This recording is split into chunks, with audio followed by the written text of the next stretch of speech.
বাজে রাত 2:47 আর এই কানাডাতে হচ্ছে আমরা বেরোচ্ছি ঘুরতে। পড়াশোনার বইটা না, ওইটা তো সকালেই ভুলে গেছি।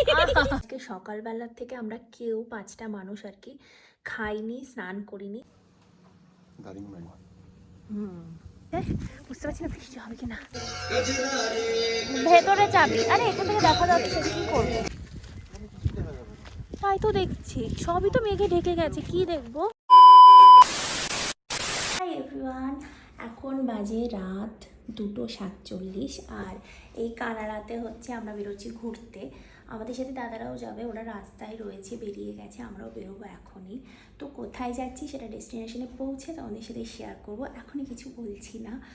আর আজকের আউটফিট হচ্ছে এইটা, ভীষণ হালকা পাতলা পরলাম কারণ অনেকটা রাস্তা ট্রাভেল করতে হবে, তো সেই জন্য। আর জুয়েলারি টুয়েলারিও কিছু পরিনি, জাস্ট ঘুম থেকে উঠে ফ্রেশ হয়ে চেঞ্জ করে নিয়েছি। ড্রেসটা আমি রেডি করেই রেখেছিলাম। আজকে রাতে মনে হয় 1-1.5 ঘন্টা ঘুমিয়েছি, প্রচণ্ড ঘুম পাচ্ছে, গাড়িতে উঠলেই ঘুমাবো এখন। আর নয়ন তো ঘুমালোই না, ও বলছে ঘুমালে আর উঠতে পারবো না, তাই জন্য ঘুমোলোই না। তো চলো যাওয়া যাক, ওখানে পৌঁছে তোমাদের সাথে সবটা শেয়ার করছি। হ্যালো, তোর ফোন কভারটা আমাকে দিয়ে দিস। সবাই কানা হেবি তো বলে আমাকে দিস তো। সেই শুরু করেছে, কভারটা দিয়ে দিস, সেইটা দিয়ে দিস। না, এবার বলবি আমাদের সাথে কি কি ওই নাইট গুড ভোরবেলা কিন্তু আমার টাটা। বলছে আমরা এসে বলেছে কি যে এরকম ইয়ে দাও, ক্যারামে ব্যাগ দাও, ক্যারাম খেলবো। ও উঠে দিয়ে দিচ্ছে ওর মাঝে গালা দিয়ে। তুই কি করে উঠলি রে এত রাতে? আমি শাকচুনি এই বেলায় ঘুম ভেঙে যায়। ইয়ে বই নিয়ে এসছিস তো, পড়াশোনার বইটা? না, ওইটা তো সকালেই ভুলে গেছি। এখন বাজে হচ্ছে ভোর 5টা আর আমরা হচ্ছে ওখানে চা খেতে বদমাইশ সব চায়ে খেতে দাঁড়িয়েছি। চায় আমাদের এই হঠাৎ করে ঘুরতে আসার তো কোনো প্ল্যানই ছিল না আগে থেকে। হ্যাঁ, কিছুদিন আগে ওরা একটা জায়গা দেখছিল, তো সেটা কোনো কারণে ক্যান্সেল হয়ে যায়। আর তারপরে এই জায়গাটা 1-1.5 ঘন্টার মধ্যে সিলেক্ট করে আর আমরা রাতারাতি প্যাকেজিং করে বেরিয়ে পড়ি। এরপর চা খেয়ে তো আমরা ওখান থেকে রওনা দিই। আর অনেকটা রাস্তা ভালো যাওয়ার পর বেলার দিকে একটা ঝামেলায় ফেসে যায়। রাস্তায় কিছু মানুষ কোনো কারণে অবরোধ করে, যার জন্য আমাদের 4-5 ঘন্টা সেখানে নষ্ট হয়। একে তো মিছিলের ঝামেলা, তার উপরে ফারাক্কায় যা জ্যাম, বাপরে বাপ, এর থেকে হেঁটে গেলে মনে হয় আগে পৌঁছে যেতাম। কখন পৌঁছবো জানি না, সকাল থেকে 5টা মানুষ না খাওয়া দাওয়া করে এইভাবে চলছি। বসে আছি জ্যামে আটকে। হ্যাঁ, যে বসে আছি জ্যামে পড়ি। দাঁড়া, আমার খিদে লেগে গেছে। অনেক কষ্টে সব কাটিয়ে এখন প্রায় বিকেল 5টা বাজে আর আমরা এখন লাঞ্চ করতে এই ধাবাটায় দাঁড়িয়েছি। ধাবাটার নাম হচ্ছে পারদেশি ধাবা। মোটামুটি খারাপ না, ভালোই, যদিও সেরকম কিছু আমরা পাইনি এত বেলায় গিয়ে। তারপরে তো রওনা দিলাম পাহাড়ের উদ্দেশ্যে। এতক্ষণ টাইম মতন আমাদের পৌঁছে যাওয়ার কথা, কিন্তু এখনও আমরা সেই একই জায়গায় ঘুরপাক খাচ্ছি। মানে কি আর বলবো, কি যে হবে। আর এত কিছুর মধ্যে এনার্জিটাও লস হয়ে গেছে, আর ভালো লাগছে না। অনেক আশা নিয়ে বেরিয়েছিলাম, রাস্তায় এত ঝামেলায় পড়তে হবে ভাবিনি। আর ওরা তো ভীষণ টায়ার্ড হয়ে গেছে, অকাতরে ঘুমাচ্ছে গাড়ির মধ্যে। ফাইনালি আমরা রিসর্টে পৌঁছে গরম গরম আগে চা খেয়ে নিলাম, কারণ রাস্তায় কোথাও দাঁড়ায়নি তাড়াতাড়ি কভার করার জন্য। আর এখন প্রায় বাজে রাত 11:20 আর এটুকুতেই শরীরটা ভীষণ খারাপ খারাপ লাগছে। তো তোমরা এখানে আসলে কোনো দিনও রাত করে কিন্তু আসবে না, দিনের বেলায় ঢুকে যাওয়ার চেষ্টা করবে। তো ফাইনালি এখন ফ্রেশ হলাম, কি স্নান করলাম রীতিমতো, কারণ আজকে সকালবেলার থেকে আমরা কেউ 5টা মানুষ আর কি খাইনি, স্নান করিনি। আর এখানে বেশ ঠান্ডা, মানে অত গরম থেকে এখানে এসে খুবই ঠান্ডা লাগছে। জল তো পুরো মনে হচ্ছে বরফ। এখন আমি যাচ্ছি ডিনার করতে। আমাদের রুমটা খুবই সুন্দর, আমি কালকে তোমাদের সাথে সবটা শেয়ার করব দিনের বেলা। তো আসার সময় তো কিছু ক্লিপ নিতে পারিনি রাস্তার, কারণ একে রাত হয়ে গেছে। তারপরে যা অফবিট প্লেস আর যা রাস্তার অবস্থা এখানে, মানে ভয়ঙ্কর এক্সপিরিয়েন্স হয়েছে আসার সময়। তো সেই ভয়ে ঠাকুরের নাম নিয়েই চলে এসেছি, মানে তখন আর ভিডিও করার মতন মানে কাজ করছিল না। এরপর চলে এলাম ডিনার করতে, আর ডিনার তো এসে দেখি রেডি। সারাদিন খাওয়া দাওয়ার পর এরকম খাওয়া দাওয়ার পরে মনটা তো পুরো খুশি হয়ে গেল। তারপর ডিনার কমপ্লিট করে চলে এলাম রুমে। ভাবছি এখন হালকা পাতলা তোমাদের সাথে একটু রুম ট্যুরটা শেয়ার করি। রুমটা বেশ নিট অ্যান্ড ক্লিন আছে, আর আমাদের দুটো রুমই সেম পাশাপাশি, বেশ বড়ও। আর ওই যেখানে পর্দা দেওয়া দেখছো ওই জায়গায় একটা বড় বারান্দা আছে, যেটা আমি কাল সকালবেলা তোমাদের সাথে সবটা শেয়ার করব, কারণ এখন এতটাই ঘুটঘুটে অন্ধকার চারিদিকটা যে আমাদেরকে দেখালে তোমরা ঠিক করে হয়তো এখন বুঝতেও পারবে না। গুড মর্নিং এভরিওয়ান, আজকে ডে 2। তো সকাল সকাল ঘুম থেকে উঠে আমি রেডি হয়ে নিয়েছি, আর আজকে তোমাদের সাথে কিন্তু আমি রুম ট্যুরটা পুরোটা শেয়ার করব। তো চলো তাহলে প্রথম থেকে শুরু করা যাক। এই হচ্ছে আমাদের ঘরের দরজা। আচ্ছা, প্রথমেই সরি বলে নিই, কারণ আমার ঘরটা কিন্তু প্রচণ্ড মেসি হয়ে আছে। আর তোমরা জানোই পাহাড়ে এসে একটা প্রবলেম হয় যে জামা কাপড় শুকোতে চায় না, তো সেই জন্য আমি এরকম জামা কাপড় এখানে একটু মেলে রেখেছি, রোদ আসছে। এটা হচ্ছে পেছনের একটা বারান্দা, আর এদিকটাই ভিউ সেরকম কিছু নেই, এই পাশটা পুরোটাই জঙ্গল। আর আমাদের বাথরুমটা কিন্তু দারুণ দিয়েছে, ভীষণ বড় প্রথম কথা, আর ভীষণ নিট অ্যান্ড ক্লিনও। আর রুমের এই জায়গাটা হচ্ছে আমার সবথেকে প্রিয় জায়গা। এই বারান্দাটা যে কি সুন্দর, যেটা একমাত্র দিনের বেলাতেই সবথেকে ভালোভাবে উপভোগ করা যায়। আর ডেতে কিন্তু এতটাও ঠান্ডা লাগে না, মানে ওয়েদারটা খুব সুন্দর ওয়েদার, না গরম না শীত, রাতের দিকেই যা শীতটা লাগে সন্ধ্যের পর থেকে আর কি। আর এখান থেকে কিন্তু পাহাড়ের ভিউটাও খুবই সুন্দর লাগছে দেখতে। তো তোমরা অনেকে জিজ্ঞাসা করেছিলে আমরা কোথায় এসছি ঘুরতে, তো এবার সেটাই তোমাদের সাথে শেয়ার করব।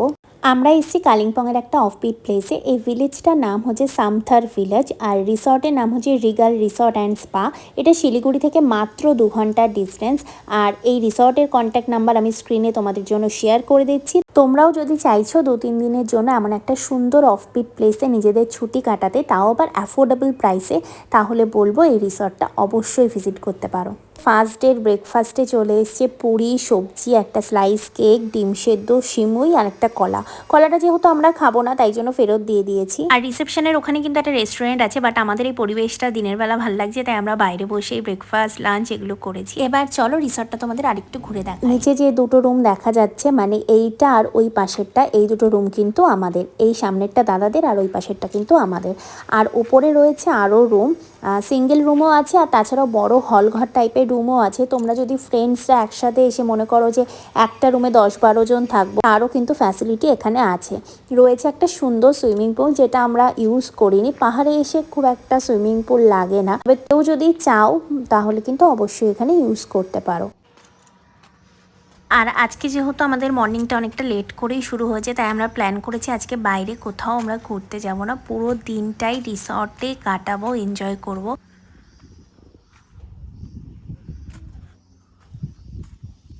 আর এখান থেকে কিন্তু পাহাড়ের ভিউটা দেখতে খুব সুন্দর লাগে, যদিও এখন মেঘ রয়েছে বলে খুব একটা পরিষ্কার নয়। তো যাই হোক, নিচটা হচ্ছে রিসেপশন, আর রিসেপশনের ওপরই কিন্তু একটা ব্যাঙ্কোয়েটও আছে। তোমরা যারা কনফারেন্স বা পার্টি পারপাস রেন্ট নিতে চাও তা সেটাও কিন্তু নিতে পারো। এবার আমরা স্নান করে চলে এসেছি লাঞ্চ করতে। আর লাঞ্চে কী কী দিয়েছে দেখে নেওয়া যাক। কী কী দিয়েছে লাঞ্চে তুমি একটু বলে দাও। ডাল, বাঁধাকপি, চাটনি, আলু উচ্ছে ভাজা, পাঁপড় ভাজা, ভাত, আর কি কি আসবে জানি না। আর হচ্ছে ডিম কারি বলা আছে, এখানে এরা খাচ্ছে। আলু উচ্ছে ভাজা পাহাড়ে এসে খাচ্ছি, অসাধারণ। উচ্ছে ভাজা আমি খাই না, এর জন্য আমি খাবো না। ইয়াস, কেউ ডিমও চলে এসছে। ইয়াস বলাতে চলে এসেছি। ইয়াস,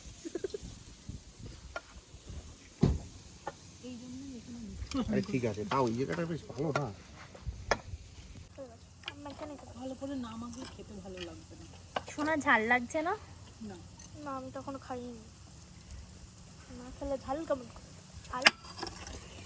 এখন লাঞ্চ কমপ্লিট করে আমরা একটু হাঁটতে বেরিয়েছি, তো এই আশেপাশেই, মানে আমরা তো দূরে কোথাও যেতে পারলাম না। আর আজকে একটু ঠান্ডা লাগছে, কালকে অত পচা গরম থেকে এসে অতটা ঠান্ডা লাগেনি, হাঁপাচ্ছি, মানে খেয়ে উঠে যা হয় আর কি। অন্যদিন ঘুমাই, আর আজকে হাঁটছি বলে হাঁপাচ্ছি। আর মানে এখানকার রাস্তাগুলো তো প্রচণ্ড খাড়াই হয়। তো আমরা 4 জন এখানে, এই যে এই পুচকুর মা, আর হচ্ছে আমার দাদা তো ঘুম, মানে মোটা খেয়ে উঠে বসতে পারে না, তো সেই জন্য নয়ন ফোন করেছে। নয়নও আছে আমাদের সাথে যদিও। হ্যালো, না তুমি কোথায়? মানে একটা গাড়ি দাঁড়িয়ে আছে।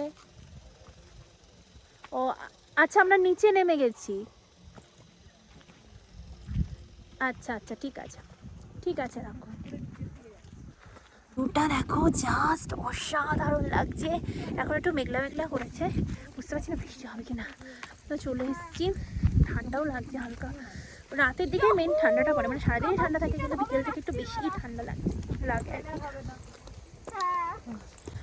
আমরা এসেছি জঙ্গলের মধ্যে দিয়ে, মানে এটা পুরো জঙ্গল। এটা হচ্ছে ওই আমাদের রিসর্টের পেছনের একটা গেট, ওই গেটটা দিয়ে আমরা বেরিয়ে গেছি।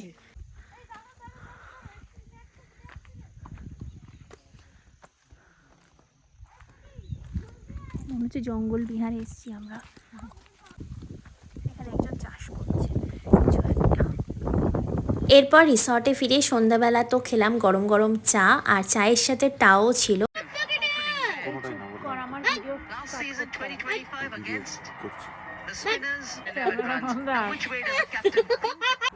না তুই তো বেঁকিয়ে দিচ্ছিস ইচ্ছা করে।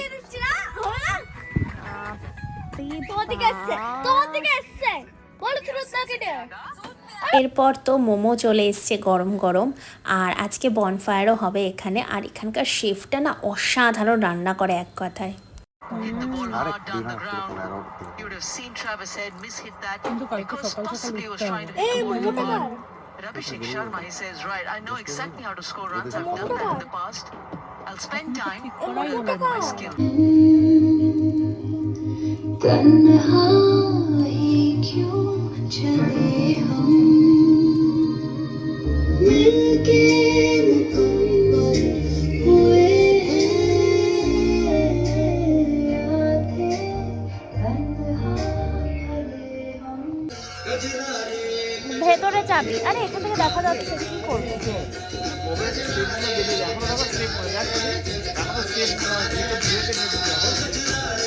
আমি শিখিয়েছি না, ওই জন্য মনে আছে।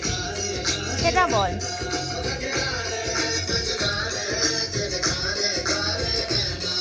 আমার মুখটা না। ফাইনালি আমাদের খাবার চলে এসছে, কাবাব চিকেন আর পমফ্রেট ফ্রাই। আমার বর যেহেতু চিকেন খায় না, তাই জন্য একটা মাছের আইটেমও রাখতে হয়েছে। আর এখানে খাওয়া দাওয়া চলছে জোর কদমে। আর এই পুচকিটা দেখো খেয়ে দিয়ে কী করছে। পেট পুজো কমপ্লিট করে এবার আমরা বসেছি একটু কাঠ খেলতে। আর এখন প্রায় রাত 10টা বাজে, আর একটু পরেই আমাদের ডিনার করতে ডাকবে।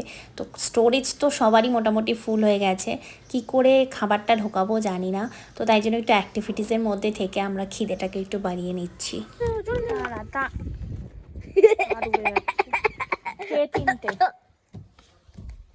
আমার সামনে দিলাম।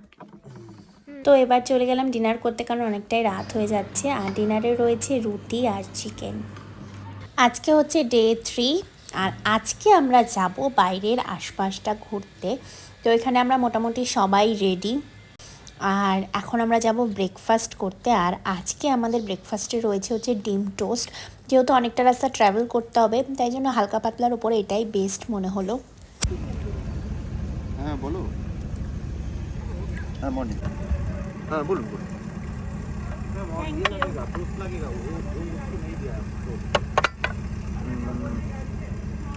তো ফাইনালি আমরা বেরিয়ে পড়েছি। আর আজকে তোমাদের সাথে আমরা যে ড্রাইভার দাদার সাথে ঘুরছি, সেই দাদার সমস্ত ডিটেলস শেয়ার করব।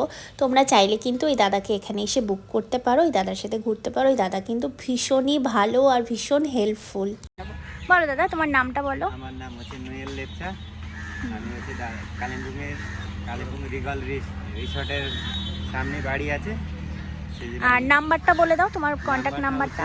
7431870118। আর তুমি কি কি সার্ভিস দেবে এখানে আসলে? নিচে যদি পাহাড়ের মধ্যে উঠতে না পারলে নিচে এসে গাড়ি নিয়ে তুলে রিসিভ করে নিয়ে গেস্ট হোমস্টে পৌঁছে তারপর সারাদিন ঘুরিয়ে বিকেল সকাল ওই যখনই বলবে তখনই এসে ঘুরিয়ে দিয়ে তারপর ছাড়তেও আসি, তারপর রিটার্ন। তারপর গাড়ি লাগলে আমাকে কন্ট্যাক্ট করে দিলে আমি গাড়িও ব্যবস্থা করে দেবো। আচ্ছা, আর যারা নিজস্ব গাড়ি নিয়ে আসবে তাদেরকে বললো ড্রাইভ করে দেবে তুমি? তাদেরকেও ড্রাইভ করে দেবো গাড়ি নিয়ে। ঠিক আছে, থ্যাংক ইউ। তাহলে সবটা তো তোমরা শুনেই নিলে। যারা দাদাকে বুকিং করে এখানে আসবে তারা তো এখানে এসে দাদার সাথে কন্ট্যাক্ট করবে, দাদা তোমাদের সাথে মিট করে তোমরা যে কোনো রিসর্টেই থাকো না কেন সেখানে ড্রপ করে দেবে। যারা পার্সোনাল কার নিয়ে আসবে এটা তাদের জন্য। আর যারা চাইছো যে আমি এখানে এসে কার বুকিং করব বা ড্রাইভার বুক করব, সেক্ষেত্রেও দাদা কিন্তু তোমাদের সবটা অ্যারেঞ্জ করে দেবে। চাইলে দাদা নিজেও ড্রাইভ করে নিয়ে যাবে। আশা করি এবার তোমাদের সমস্ত ডাউট ক্লিয়ার করতে পেরেছি। আর এখন আমরা চলে এসেছি একটা ভিউ পয়েন্টে। এটা ডাবলিং ভিউ পয়েন্ট বলে আই থিঙ্ক। তো এখান থেকে খুব সুন্দর ভিউ পাওয়া যায়। তো আমরা এখন সেখানেই যাচ্ছি।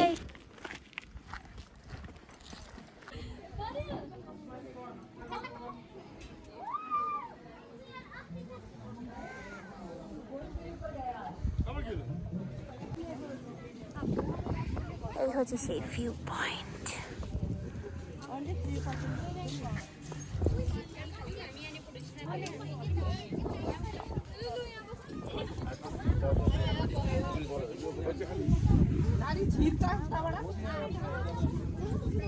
খুলবো হ্যাঁ ওটা কাছে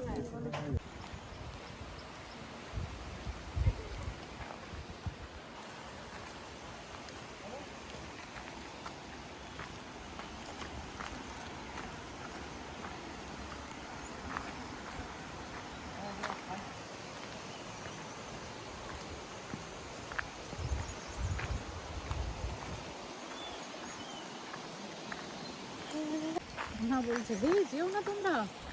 কি সুন্দর জায়গাটা, নিরিবিলি। এই মা সানগ্লাসটা আনবো ভুলে গেছি। এরপর আমরা চলে গেছি নগডারা লেকে। এই জায়গাটাও ভীষণই সুন্দর, একটা বড় লেক আছে। আর সবথেকে যেটা বেশি ভালো লেগেছে আমার সেটা হচ্ছে ফুল গাছগুলো। এখানকার ফুল গাছগুলো সত্যি ভীষণই সুন্দর। তো এই লেকটা ঘুরতে ঘুরতে আমাদের খিদেও পেয়ে গেছে। আর এখানে জানো তো দুপা অন্তর অন্তর ম্যাগি আর মোমোর দোকান একদমই অ্যাভেলেবেল নেই, যার জন্য আমাদের আরও প্রবলেম হয়ে গেছে, হয়তো অফবিট প্লেস বলেই। তো যাই হোক, আমরা এরপর তো লাকিলি এখানে একটা ম্যাগির দোকান পেয়েছি, তো সেখানে একটু ম্যাগি খেয়ে নিলাম সবাই মিলে। আর এরপরে আমরা রিসর্টের উদ্দেশ্যে বেরিয়ে গেলাম, কারণ রাস্তাটা তো ভীষণই খারাপ, তো রাত হয়ে গেলে আমাদের প্রবলেম হতে পারে। তো তাই জন্য এখানে আর বেশি সময় আমরা কাটাইনি। এরপর রিসর্টে ফিরে আমরা খেয়ে নিলাম সন্ধ্যেতে গরম গরম চা, আর সাথে স্ন্যাক্স ছিল ফ্রেঞ্চ ফ্রাই আর পেঁয়াজি। যেহেতু আমরা সারাদিন ম্যাগি ছাড়া সেরকম কিছু খাইনি, তাই খিদেটা একটু বেশিই পেয়ে গেছিলো সবার। আর আজকে সারাদিন ঘোরাঘুরি করে ভীষণ টায়ার্ড, তাই আমরা সকাল সকাল ডিনার করতে চলে এসেছি। আর ডিনারে ছিল লুচি আর কুমড়ো আলুর ছক্কা। Good morning everyone.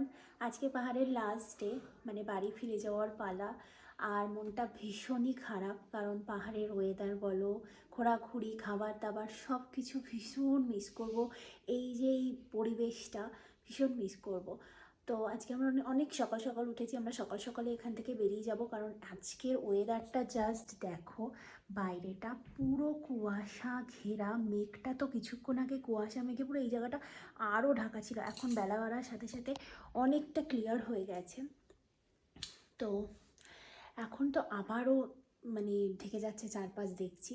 তো বৃষ্টি হলে আমাদের নামতে খুব প্রবলেম হবে। রিসর্টের একটুখানি রাস্তা খুবই খারাপ, নিচের দিকে আস্তে আস্তে ভালো। তো আমরা চা খেয়ে ব্রেকফাস্ট করে বেরিয়ে যাব। আজকে এই জামাটা পরেই চলে যাব, কারণ নিচের দিকে ভীষণই গরম, নিচে যখনই নামবে তখনই গরম লাগবে, তাই একটু ঠান্ডাটা সহ্য করে নিচ্ছি। আর এই জিনিসটা আমি সব থেকে বেশি মিস করব, এই প্রতিদিন সকালে পাহাড়কে সামনে রেখে পাহাড়ি চা খাওয়ার যে ফিলিংসটা, উফ দারুণ ছিল।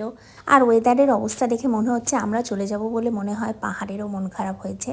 তো যাই হোক, চারিদিকটা যেভাবে কুয়াশার মেঘে ঢেকে রয়েছে, কী করে পৌঁছাবো জানি না। এরপর আমাদের ব্রেকফাস্ট চলে এলো, আর ব্রেকফাস্টে ছিল পুরি, সবজি আর একটা করে ডিম সেদ্ধ। তো এটা খেয়ে আমরা এখান থেকে রওনা দেবো।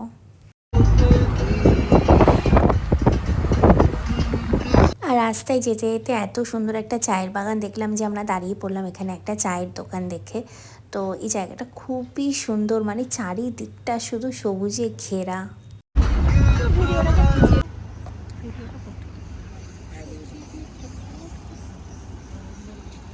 আর এখানে রয়েছে একটা ড্যাম মতন, আর এই ড্যামটা দিয়েই না লাস্ট পাহাড় দেখা যায়, মানে এরপরে আর পাহাড় নেই। এবার আমরা সমতলে ঢুকে যাচ্ছি। তো খানিকক্ষণ এখানে দাঁড়িয়েও আমরা কিছু ছবি টবি তুলে নিলাম। এরপর আমাদের গাড়িটা তো একটুখানি খারাপ হয়ে গেছিলো, তার জন্য সার্ভিসিংয়ের জন্য রাস্তায় দাঁড়িয়ে লাঞ্চ করে ওখান থেকে আমরা 5টার সময় বেরিয়েছি, মানে শিলিগুড়ির থেকে। আর এখন বাজে রাত 2:12, এখন আমরা কৃষ্ণনগরে। আর এটা আমাদের সেকেন্ড টাইম ডিনার হচ্ছে। ফার্স্টে ডিনার তো 10টা সাড়ে 10টায় করা হয়ে গেছে, বাট তাও মাঝ রাস্তায় আবার খিদে পেয়ে গেছে। গাড়িতে একটানা জার্নি করতে করতে খিদে পায়, ঘুম পায়, টায়ার্ড লাগে, সব কিছুই হয়। বাট ওই যে একটুখানি আনন্দের জন্য এতটুকু কষ্ট করাই যায়, এটা আমাদের কাছে কোনো ব্যাপারই নয়। সব থেকে বড় ব্যাপার, আমাদের কথা নয় বাদই দিলাম, বাট আমাদের সোনা যে এতটা জার্নি এত কষ্ট করেও যে এত এনজয় করেছে পাহাড়ের ট্রিপটা, ওকে দেখেই আমরা সবাই ইন্সপায়ার হয়েছি সত্যি কথা বলতে। এখন বাজে ভোর 4:30, আর আমরা প্রায় কাছাকাছি চলে এসেছি। So yeah, finally going to home. Bye bye, trip শেষ, গুড মর্নিং, খুদা হাফিজ।